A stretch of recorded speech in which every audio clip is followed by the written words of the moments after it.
일단 히틀러는 2차 세계대전을 일으켰고요. 이 전쟁이 좀 특별했던 것은 이 히틀러는 독일 민족이 전 세계를 지배해야 한다는 그 목표하에 각 민족마다 어떤 서열이 있어서 제거돼야 될 민족들도 있었어요.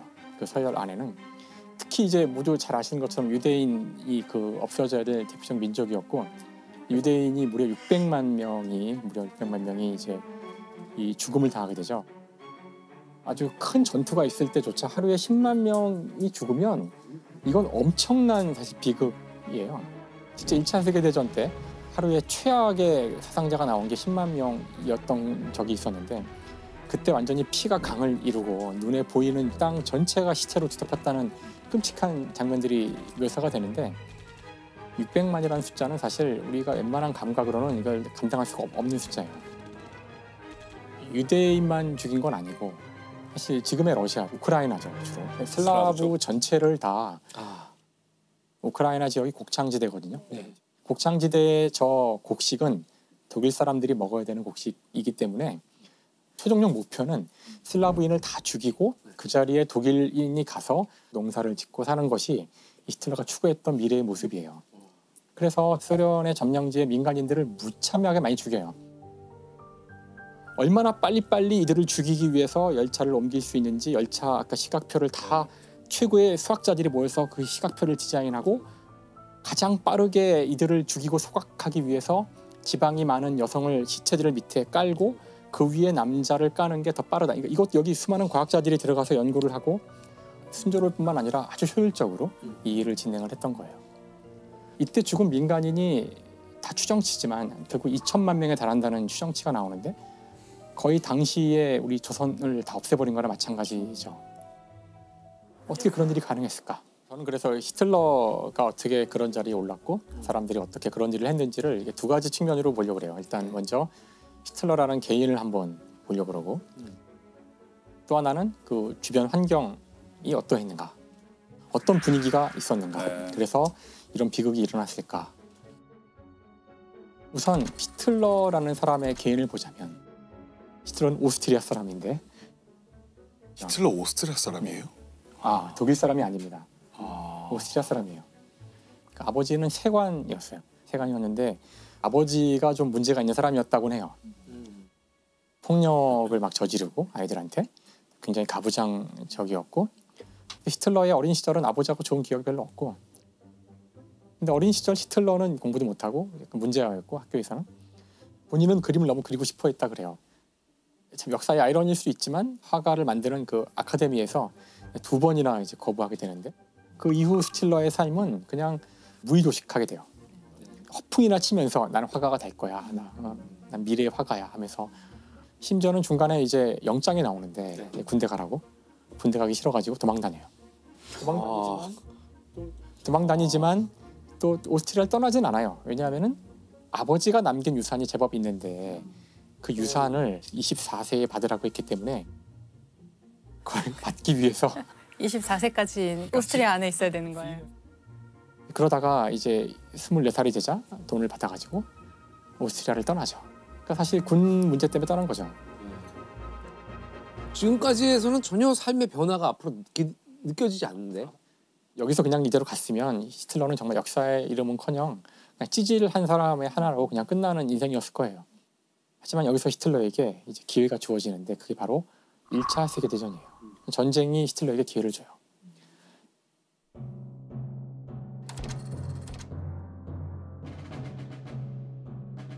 (1차) 세계대전이 터지자 이 전쟁은 독일 민족주의를 내건 전쟁이거든요. 독일 민족, 슬라브 민족, 민족과 민족이 충돌한 그런 전쟁이기 때문에 누구보다 히틀러는 이 전쟁을 정말 반겼고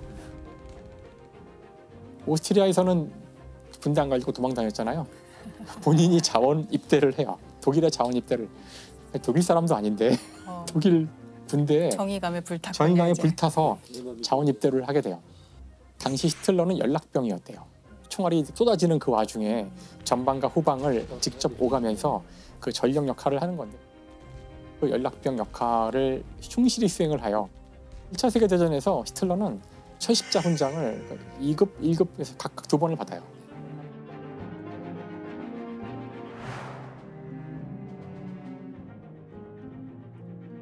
당시 이제 전쟁이 끝난 독일은 엄청난 혼란에 휩싸이겠죠. 네. 그 과정에서 엄청난 학살도 일어나고 그러니까 굉장히 혼란스러운 상황이 돼요. 네. 이 혼란이 사실은 히틀러에게 기회가 돼요. 이 찌질했던 히틀러지만 군대에서는 자신의 충성심을 보여줬잖아요. 군인이었던 히틀러에게 하나의 명령이 떨어지는데 히틀러를 노동자 사회당에 투입을 하는데 뿌락치로 보낸 거예요. 아, 예. 가서 이제 동태를 파악하고 거기 갔던 히틀러가 이제 가만히 듣다 보니까 뭐 막 떠들 거 아니에요. 뭐 정치는 이래야 된다, 뭐 노동자는 이래야 된다. 원래는 조용히 관찰을 해야 되는데 네. 듣다 보니까 어이가 없는 거예요. 그래서 이 사람이 막 떠든 거예요. 열변을 토한 거예요. 사람들한테 아, 뿌락지로 들어가서 관찰만 들어가서 하려고 하다가 못 참고. 도대체 말이야 이런 엉터리들아 이렇게 하지 말고 이렇게 해야지 말이야 지금 막 이렇게 떠드는데 그걸 듣고 보니까 그 말이 맞는 것 같고 되게 말을 잘하네. 그래서 곧 여기서 이 사람이 두각을 나타내기 시작해요. 이때 주모가 받아서 와 대단한 사람이 나타났어. 와봐 또 딴 데 가서 또 연설을 하고 이렇게 하면서 점점 대중선동가. 그렇죠. 대중선동가가 돼가는 거죠. 사실 히틀러가 이 사람의 인생을 통틀어서 잘한 건 이거 하나예요. 바로 사람들을 선동하고 이야기하고 이것이 너무나 천부적이었고 이거 하나만큼은 히틀러가 가진 능력이었던 거죠. 당시 그 정치 지도자들은 이렇게 들고서 그냥 읽는 거죠. 중간중간 읽으니까 다 재미가 없고 다 딴 생각하다가 끝나면은 와 박수치고 이런 상황인데 히틀러만 올라가면 무대가 불이 막 타는 거야. 막 열정에 불타게 되죠. 이 사람 말을 듣다 보면은 가만히 있던 사람들도 갑자기 막 고양돼가지고 와 소리 지르고 박수치고 다 일어나서 만세 부르고 이렇게 되는 거죠. 그러니까 요즘 우리가 생각하는 그런 종류의 연설을 하게 된 사람이네요. 이 맞아요. 사람은 이렇게 대화하는 것 같이 하기도 하고. 처음에는 조용히 시작해요. 처음에는 일단 사람들이 웅성웅성하고 있을 때 가만히 있더라고요. 그래서 완전히 주목을 해서 왜 얘기 안 하지? 뭐 거의 이렇게 될 때까지 기다리다가 아주 조용히 시작을 해요. 차근차근하게 시작해요. 처음에는.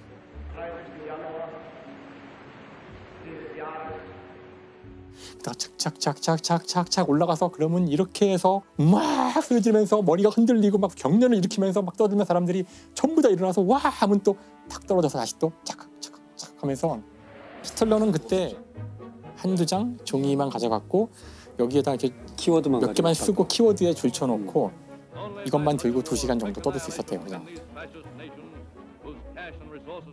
일단 이 연설을 분석한 사람들 말로는 핵심은 단순할 것. 그렇지. 메시지는 아주 단순한 한 개, 두 개고 내용은 없어요. 사실은 내용이 없어요. 내용이 없으면 무엇으로 채워져 있는가? 바로 분노를 일으키는 거예요. 정확한 대상, 분노의 대상을 정해주는 거죠. 이게 말하자면 저번 시간에도 우리 작가님께 말씀하셨던 혐오의 감정을 입혀주면 돼요. 이게 이 자리에 있어서는 안 되는 애들이 그 자리를 차지하고 있다 할지. 뭔가 불편감을 주고 그것에 대한 원인을 지적만 해주면 그 다음부터는 알아서 굴러가는 거죠. 바로 지금 우리 정권의 저 정치인들이 나라를 팔아먹어서 우리가 전쟁에 이기고 있었는데 지게 만들었고 유대인들이 뒤에서 다 농간을 쳐가지고 우리 국민과 군대를 분열시키고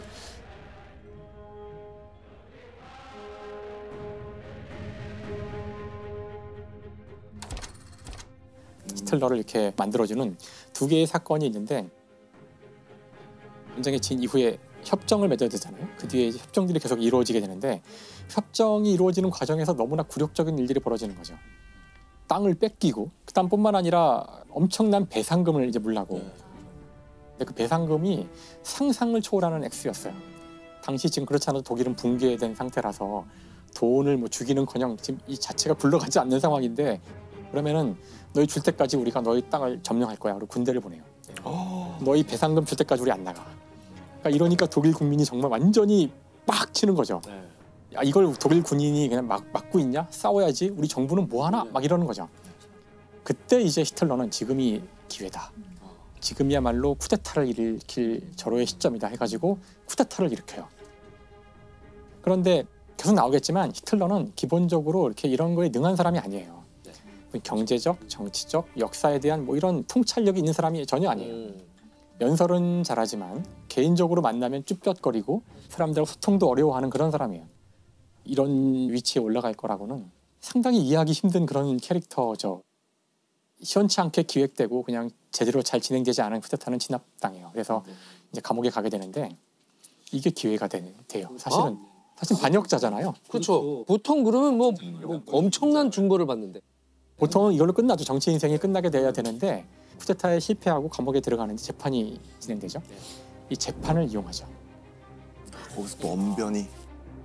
그래, 이거 내가 다 주동한 거야. 내가 다 한 거고 나는 새로운 독일을 원했고 지금 봐봐. 이 말도 안 되는 정부가 나한테 권력을 주면 이렇게 안 할 거야.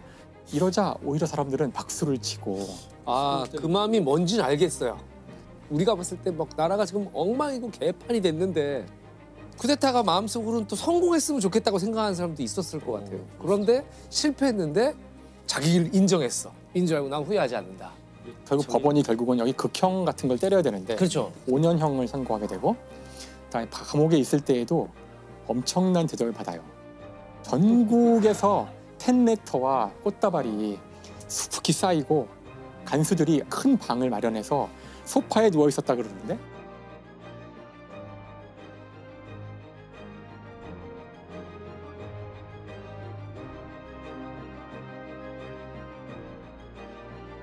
그래서 결국 히틀러는 5년을 다 살지 않고 1년 9개월 만에 나와요. 그 감옥에 있는 동안 히틀러가 놀지 않고 뭔가 중요한 일을 해요. 책을 써요. 아, 그게 나의 투쟁인가? 그게 나의 투쟁이죠. 나의 투쟁. 아, 예. 그 책이 사실은 이후에 이제 모든 이 히틀러의 악행이 일어날 때 근거로 삼았던 법전이 바로 나의 투쟁이에요. 인류 역사상 인쇄물로 해서 가장 많은 피해를 일으킨 두 권의 책이 아까 말씀드렸던 악마의 망치죠. 아내의 망치하고 이 두 권을 선정해요. 나중에 독일의 모든 가정에 한 권씩 읽게 되고 이 책을 읽지 않은 사람은 없어요. 독일에서는 나중에 성경이 되는 거죠. 근데 이 책은 정말 편견과 정말 말도 안 되는 이야기로 가득 차 있는 자신의 미화로 가득 차 있는 책이에요. 근데 교양이 없고 아무것도 모르는 사람이 쓴 책인데 이런 책을 사람들이 보고 그 책에 따라 움직인다는 게 진짜 무서운 일이죠.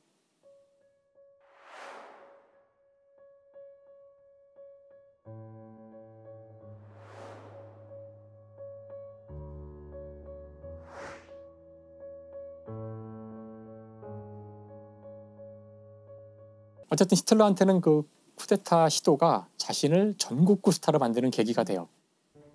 이제 두 번째 기회가 히틀러를 총통의 자리로 보내게 되는데 1929년 10월 뉴욕의 증시가 하루아침에 곤두박질치는 경제 대공황이 오는 거죠.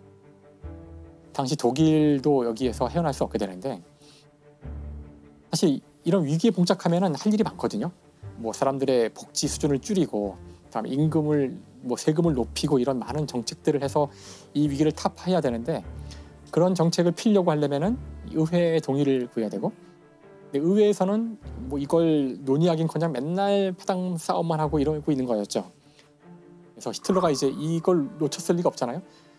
거대한 대중 집회를 열어서 이거 봐라 무능한 정권이 오늘도 또 분명 법안 통과 못하고 서로 지들끼리 싸울 거다 막 하면서 선동을 하자 나치에 대한 인기가 쫙 올라가는 거예요. 이 선동 안엔 또 그런 게 있네요. 그러니까 분노의 대상자들을 선정하고 그 사이에 실제를 껴넣네요. 지금 보니까. 그렇죠. 예, 예. 그 사람들이 쉽게 믿을 수 있게 사실을. 사실 이 위기가 터지기 직전만 해도 나치당에 대한 지지율은 2% 근방이었어요. 근데 이제 이 위기를 통해서 2%였던 나치 정당이 한 20%로 확 건너뛰고 그 다음에 이게 40%가 되고 그쯤 되자 이제 총리가 되죠. 막 총리가 된 히틀러는 이제 수많은 법들을 만들기 시작하는데 그러니까 우리는 지금 긴급한 상황에 있다. 일단 국민의 자유를 제한할 수밖에 없다. 언론, 집회, 결사 이런 자유 다 일단 무시하고 우리는 똘똘 뭉쳐서 이 위기를 돌파해야 한다. 그래서 불과 한 1년 반여 동안 수많은 법들이 막 만들어지는데 정당 만드는 거를 못하게 하는 신당 창당 금지법, 국회를 무력화시키고 의회가 아니라 행정부가 법을 만드는 법 뭐 이런 식으로 독재에 대한 기반을 다 준비해놨네요. 근데 이때 재밌는 것이 이게 다 민주적 절차를 통해서 사람들이 법을 만들 때마다 사람들이 이거 좀 무리한 거 아니야 싶으면은 그래 국민투표할게. 국민투표를 해요. 그래서 국민투표를 할 때 또 엄청난 선동을 하고 또 사건이 벌어지고 그러면 엄청난 지지를 또 해주고 이게 반복되면서 평소에 저거 너무하는 거 아니야 했다가도 통과되고 하는 거죠. 그때마다 국민들이 지지해주는 거를 등에 업고 계속 지지율을 높여가요. 그래서 결국은 자신이 대통령직까지 다 겸직하면서 총통 자리에 오르게 되는데 그래서 총통이구나. 총리와 대통령을 합친 거군요. 그렇죠. 그래서 모든 걸 다 주관하는 총통이 되는 데까지 걸리는 시간은 불과 몇 년밖에 안 걸리는 거죠. 결국은 이 독일이 위기에 처하는 것이 히틀러에게 아주 행운으로 계속 작용을 하게 돼요. 어떻게 보면 남들의 혹은 자신 국가의 불행을 먹고 자라난 괴물이네요. 진짜. 그렇죠. 과거에는 그런 찌질한 사람이었는데 뭐만 하면 국민들이 막 이렇게 해주고 엄청 자기 자신이 고양됐을 것 같아요. 어떻게 이런 사람이 그런 자리에 올라갈 수 있었을까? 단지 그렇게 선동하는 능력만 가지고 그건 바로 그 당시에 수많은 사람들이 여기에 이제 협조했기 때문이거든요. 권력을 가진 정치인들이 있고 그다음에 돈을 많이 갖고 있는 자본가들도 있고 그 소위 말하는 권력가들이 있잖아요. 결국은 이들이 허용을 했기 때문에 히틀러가 그 자리에 간 거예요. 일단 이 당시 이 독일의 상황에서 지배 세력이 가장 두려워했던 것은 공산주의 혁명이래요. 이 1920년대의 유럽의 상황으로 다시 돌아가 보면 혁명이 막 일어나서 거기 왕 다 죽이고 뭐 주의족들 다 죽이고 이후 내전이 벌어지고 진짜 수천만 명이 죽었어요. 너무나 끔찍한 거예요. 저 모습을 보니까 독일의 당시 권력자들, 자본가들은 가장 두려운 게 공산주의 혁명이고 실제로 공산주의자들이 많았어요. 그러니까 공산주의자들이 싫은데 저들을 어떻게 제거할까? 그럴 때 히틀러의 적이 바로 공산주의자였거든요. 히틀러는 공산주의자들을 없애버려야 한다 그랬어요. 쓸어버려야 한다고. 그러니까 마음에 드는 거죠. 우리가 쟤를 잘 이용할 수 있지 않을까? 히틀러를 데려다가 표를 다 얻어서 권력을 잡고 보아하니 히틀러는 바보 같으니까 얘는 적절히 한 1, 2년 데리고 놀다가 얘를 제거하고 우리가 이 권력을 갖자. 근데 사실 이것이 20세기에 벌어진 독재자가 들어올 때 몇 번이고 반복해서 벌어지는 일이에요. 그 다음에는 이제 유태인에 대한 건데 유태인에 대한 그 반감 정서는 놀랍게도 독일에만 있었던 것도 아니고 당시 유럽에 되게 팽배해 있었고 원래 유럽에서는 이렇게 위기가 올 때마다 유태인들이 언제나 독내북이었어요. 유태인을 그 학살하는 것도 우리는 맨 마지막에 그 가스실 얘기만 다 알고 있는데 정권을 잡은 건 32년이잖아요. 가스실 얘기는 40년이기 때문에 10년의 갭이 있어요. 그 10년 동안 어떻게 했을까? 유대인들을 아주 다양한 방법으로 차근차근 괴롭혀서 결국 학살로까지 가는 거거든요. 처음에는 단순히 시민권을 박탈. 시민이 아니면 법의 보호를 못 받아요. 그다음에 그 공직자를 다 쫓는, 그러니까 공직에 못 나가요. 그러면 일단 공무원들부터 실업자가 돼. 하지만 새로운 직업은 가질 수 없어요. 할 수 있는 건 쓰레기 청소만 가능하고 왜 이렇게 하냐면은 유대인들은 더럽다고 얘기하거든요. 불결하다는 거를 보여주기 위해서 체포에 가면은 일부러 며칠 동안 씻지도 못하게 하고 화장실도 못 사용하게 해요. 그럼 그 안이 똥오줌으로 범벅이 될 때까지 둬요. 더럽다는 걸 보여주는 거죠. 그런 다음에 이제 이들을 격리시키고 캠프에 보내고 조직적으로 빠른 속도로 주게 되기 때문에 나중에는 여기 별을 달게 하잖아요. 네. 별을 단 사람들은 누가 때려도 괜찮아요. 길을 가다가 막 수염을 뜯기기도 하고 경찰력이 보호하지 않아요. 시민이 아니기 때문에. 그 다음에는 학계에서도 마찬가지예요. 학계에서만큼은 이런 일이 일어나지 말아야 할 텐데 이미 학계에는 수많은 유태인들이 있었어요. 이 아인슈타인도 유태인이었고요. 양재카가 만든 수많은 과학자들 다 유태인을 안 찾기가 어려울 만큼 유태인이 많아요. 특히 이 물리학의 역사에는 유태인 천지이고 파인만도 유태인이었고요. 다 유태인들인데 이들을 다 제거한다 그러자 만세를 부르는 거죠. 자리가 생기죠. 지금 계약직 연구원으로 있는 수많은 사람들이 그러니까 이들이 적극적으로 협조를 해요. 그래서 아인슈타인도 유태인이기 때문에 출근하는데 학생들이 돌 던져요. 유대인 떠나라 돌 던지고 위대한 그 철학자 이런 책들을 다 모아다 불태우는 일이 벌어지는데 베를린이 제일 유명하지만 사실 독일 각지에서 해요. 나의 투쟁의 정신에 따라서 아리아인을 병들게 하는 철학을 만든 지식인들의 책들을 다 불태워야 한다. 민주주의고 투표를 하고 과학을 발전시킨 합리적인 사람들이 단지 유대인을 박멸해야 되는 종족이라는 생각을 하는 순간 단지 생각을 약간 바꿈으로써 그렇게 할 수 있다는 걸 우리가 여기서 알아야 돼요.